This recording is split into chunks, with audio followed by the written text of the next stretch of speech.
Kag sa numero 1 sa mga balita, subong adlaw.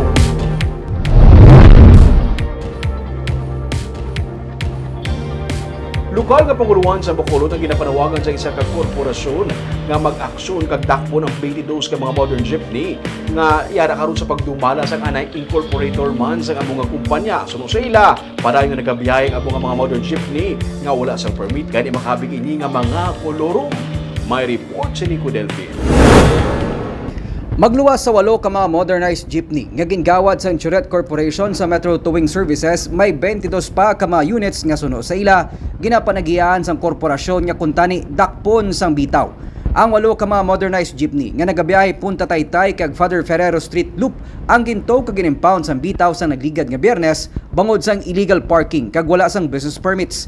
Ginsiling ni Attorney Elnora Abaygar, legal counsel sang korporasyon nga kasubong man sini ang status sang 22 ka iban pa nga mga modernized jeepney nga suno sa ila mga carnap vehicles. Nagpasaka ni sila sang kaso nga 38 counts of carnapping batok kay Philip Burata nga mosadtong nagaserbe nga OIC kag nagadumala sa mga bus units. Nga ang nag-ooperate under Philip Burata wa isang proper business permit nga nagadalagan lang sa dalan nga hindi kompleto ang ila dokumento. Ang concern naman sa korporasyon kung in kaso matabo sa riding public naton, no, ang Insuret Corporation magyapon ang manabat sinatanan.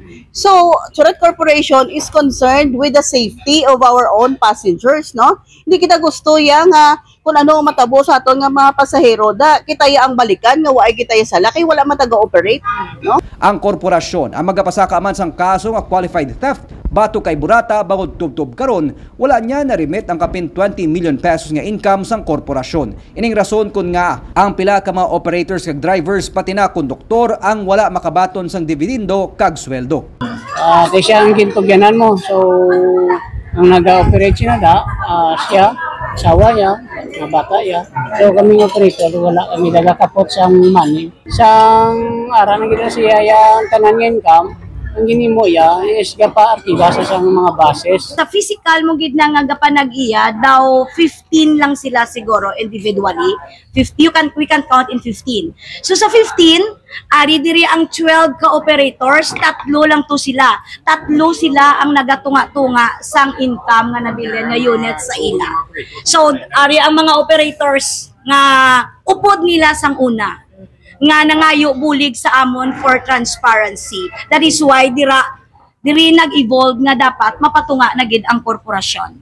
Gintinguhaan na sang DigiCast Negros nga makuwang bahay ni Burata pero hindi naluyag magpa-interview sang iya sini nga abogado. Humalin sang Lunes, ginatinguhaan sing ila kampo nga mapasakan sang kaso ang pamunuan sang bitaw angot sa pagtuo kapag impound sa mga bus. Pero hasta karon, pending pa ini sa gihapon sa opisina sang piskal. Ginpahayag na ni Bitaw Head Patrick Lacson nga iya ginaabi-abi ang anuman nga reklamo. Nagalibog man ang iya ulo kun nga si Burata ang nag-file sang reklamo kag hindi ang korporasyon nga mong ginakilala nagapanag-iya sa mga bus units. Wala na nay ginpabiyahe sang Insuret ang 8 ka mga units samtang ginihikot ang mga dokumento para makuha ini sang permits. Nico Delphine para sa DigiCast Negros.